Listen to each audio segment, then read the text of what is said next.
गुजरात को हमेशा विकास का मॉडल बताया जाता है, लेकिन इसके अंदरूनी हिस्सों में ड्रग्स की बाढ़, शराब की तस्करी और सरकारी विभागों में भ्रष्टाचार का जाल फैला हुआ है। नमस्कार दोस्तों, मैं हूं दीक्षा और आप देखना शुरू कर चुके हैं 4 PM गुजरात।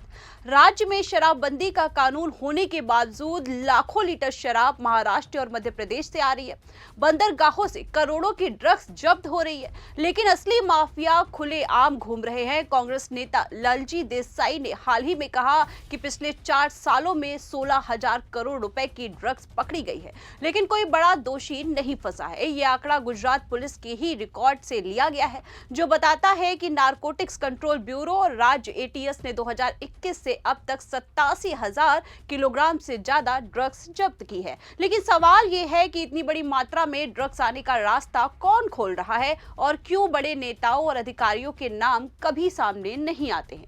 वही इस खबर में सबसे पहले बात करते हैं गुजरात के पूर्व मुख्यमंत्री विजय रूपाणी की। आपको बता दें कि पूर्व CM विजय रूपाणी ने साल 2018 में एक कार्यक्रम में खुलेआम कहा था कि राज्य में सबसे ज्यादा भ्रष्टाचार रेवेन्यू विभाग में है, उसके बाद नंबर आता है पुलिस विभाग का, जो गृह मंत्रालय के अधीन आता है। रूपाणी ने कहा था कि power tends to corrupt and absolute power corrupts absolutely, मतलब सत्ता भ्रष्टाचार को जन्म देती है। उन्होंने अपनी सरकार के प्रयासों का जिक्र भी किया था कि भ्रष्टाचार खत्म करने के लिए जो कदम उठाए जा रहे हैं वो काफी सराहनीय नहीं है। लेकिन सच्चाई क्या है? टाइम्स ऑफ इंडिया की एक रिपोर्ट के मुताबिक रूपाणी के बयान के बाद एंटी करप्शन ब्यूरो के आंकड़ों से पता चला है कि वास्तव में गृह विभाग में सबसे ज्यादा शिकायतें आती हैं, ना कि रेवेन्यू विभाग में। वहीं रूपाणी का यह बयान आज भी प्रासंगिक है, क्योंकि 2025 में भी कांग्रेस का आरोप है कि गृह विभाग में भ्रष्टाचार चरम पर है। ACB के आंकड़ों से पता चलता है कि पिछले 8 सालों में 3,517 सरकारी कर्मचारियों को रिश्वत लेते पकड़ा गया है, जिनमें से कई गृह विभाग से थे। कुल रिश्वत की रकम 9 करोड़ रुपए से ज्यादा की थी। रूपाणी के बाद भूपेंद्र पटेल की सरकार में भी यह समस्या बढ़ी है। एडवोकेट्स और सामाजिक कार्यकर्ता कहते हैं कि पुलिस वाले ट्रक ड्राइवरों से पैसे लेकर शराब और ड्रग्स वाले वाहनों को छोड़ देते हैं। वहीं गुजरात पुलिस का दावा है कि 2021 से 2025 तक नारकोटिक्स क्रैकडाउन के तहत 16,155 करोड़ रुपए की ड्रग्स जब्त की गई थी। इसमें 87,607 किलोग्राम ड्रग्स शामिल है। गुजरात राज्य के सूचना देने वालों को 11 करोड़ रुपए का इनाम भी दिया गया, लेकिन कांग्रेस का कहना है कि इतनी बड़ी जब्ती के बावजूद कोई ठोस कार्रवाई आखिर क्यों नहीं हुई। 2,500 से ज्यादा लोग पकड़े गए हैं, लेकिन असली स्मगलर माफिया जो पोर्ट्स और बॉर्डर्स पर कंट्रोल करते हैं वो आज भी फरार है। एक रिपोर्ट्स के मुताबिक गुजरात में ड्रग्स की लत तेजी से बढ़ रही है। 3 सालों में 16,000 करोड़ की जब्ती के बावजूद एडिक्शन के केस 2 गुने हो गए हैं। स्कूलों के आसपास ड्रग्स बिक रही है और युवा इसकी चपेट में आते दिखाई पड़ रहे हैं।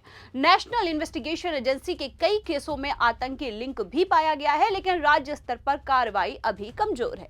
गुजरात के बंदरगाहों से ड्रग्स का सबसे बड़ा रास्ता मुद्रा पोर्ट है। 2021 में यहां से 2,988 किलोग्राम हेरोइन जब्त हुई है, जिसकी कीमत 21,000 करोड़ रुपए बताई गई है।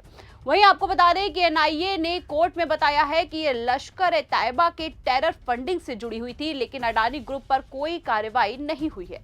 2 लोग पकड़े गए हैं जो कथित तौर पर फ्रंट थे।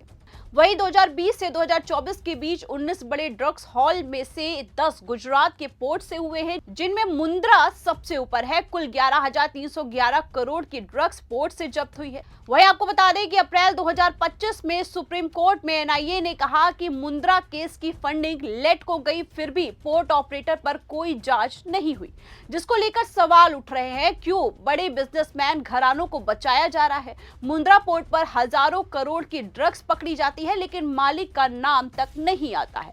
आपको बता दें कि 2021 में अफगानिस्तान, पाकिस्तान और ईरान के कार्गो को बंद करने का ऐलान किया गया, लेकिन उसके बाद भी जब्तियां जारी रही। 2024 में अंकलेश्वर में 518 किलोग्राम कोकीन पकड़ी गई, जो मुंद्रा से जुड़ी हुई थी। गुजरात में शराबबंदी है, लेकिन तस्करी का जाल इतना मजबूत है कि महाराष्ट्र के जंगलों से ट्रक भरे भरे आते हैं। टाइम्स ऑफ इंडिया की रिपोर्ट्स कहती है कि दमन से पालघर तक 400 से 500 किलोमीटर का रूट इस्तेमाल होता है। हाल ही में वसई रोड पर 1.25 लाख की शराब जब्त हुई है, जो गुजरात जा रही थी। वहीं आपको बता दें कि कांग्रेस की जांच के मुताबिक 100 ट्रकों में सिर्फ 5 जानबूझकर पकड़े जाते हैं ताकि लगे कि पुलिस सख्ती कर रही है, बाकी ट्रक रिश्वत देकर निकल जाते हैं। मध्य प्रदेश के मालवा इलाके से भी शराब आती है, जहां डिस्टिलरी ओवर प्रोडक्शन करती है। हाल ही में गुजरात महाराष्ट्र बॉर्डर पर मल्टी स्टेट गैंग के खिलाफ Gujarat contraband and daughters of organised crime act लगाया गया। वहीं अब नए तरीके भी अपनाए जा रहे हैं। आपको बता दें कि जामनगर के पास कारों की लाइट्स में बोतलें छिपाई जा रही हैं। धुंधुका में मिनरल वाटर की बोतलों में शराब भरी जाती है। 2025 में चोटिला से 1.19 करोड़ की फॉरेन लीकर जब्त हुई है। रिपोर्ट्स कलेक्टिव की जांच कहती है कि बॉर्डर लीक है और पुलिस नेताओं का कनेक्शन है। कांग्रेस विधायक जिग्नेश मेवानी ने हाल ही में बनासकांठा जिले के धराड़ में जनता रेड की। जनता के बगल में शराब और ड्रग्स की दुकानें चल रही थी। मेवानी ने स्थानीय लोगों के साथ मिलकर छापा मारा है और पुलिस अधिकारियों से कहा है कि अगर स्कूल के पास ऐसी दुकानें चलने दोगे तो हम तुम्हारा पट्टा उतार देंगे। ये घटना 3 दिन पहले की है। मेवानी ने डिप्टी सीएम और गृह मंत्री हर्ष सांघवी को पत्र भी लिखा है, जिसमें कानून व्यवस्था की शिकायतें की गई हैं और उन्होंने कहा है कि धार्मिक स्थलों के पास भी ड्रग्स बिक रही है। ये रेड कांग्रेस की जन आक्रोश यात्रा का हिस्सा थी, जो 18 नवंबर से शुरू हुई। राहुल गांधी भी इसमें शामिल हुए। वहीं आपको बता दें कि मेवानी के रेड पर गृह मंत्री हर्ष सांघवी ने कहा है कि अगर कोई पढ़ा लिखा जनप्रतिनिधि कानून की बात करे तो चिंता मत करना, मैं बैठा हूं। सांघवी उप मुख्यमंत्री हैं और कांग्रेस ने इसे पुलिस को धमकी देने का सबूत बताया है।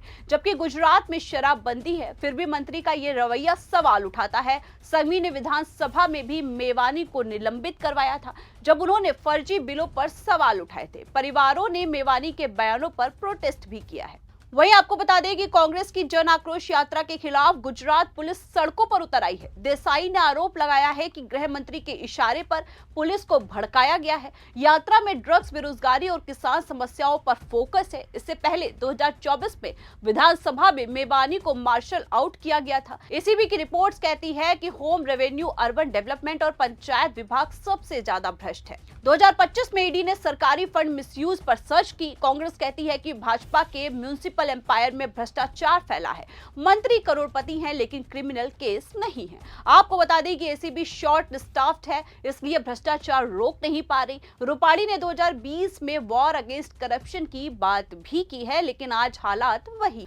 गुजरात में ड्रग्स और शराब का कारोबार न सिर्फ कानून तोड़ रहा है, बल्कि युवाओं का भविष्य भी बर्बाद कर रहा है। मेवानी जैसे नेता आवाज उठा रहे हैं, लेकिन सिस्टम उन्हें दबा रही है। सरकार को चाहिए कि मुंद्रा जैसे पोर्ट्स पर सख्ती करे, तस्करी के रूट बंद करे और भ्रष्ट अधिकारियों पर कार्रवाई हो, वरना विकास मॉडल की चमक फीकी पड़ जाएगी। जनता सवाल पूछ रही है, जवाब कौन देगा? वहीं इस खबर पर आपकी क्या राय है, हमें कमेंट करके जरूर बताएं। फिलहाल के लिए इस खबर में इतना ही। ऐसी ही तमाम बड़ी और राजनीतिक खबरों के लिए बने रहिए और देखते रहिए 4 PM गुजरात। हमसे जुड़ने के लिए आप सभी का धन्यवाद। नमस्कार।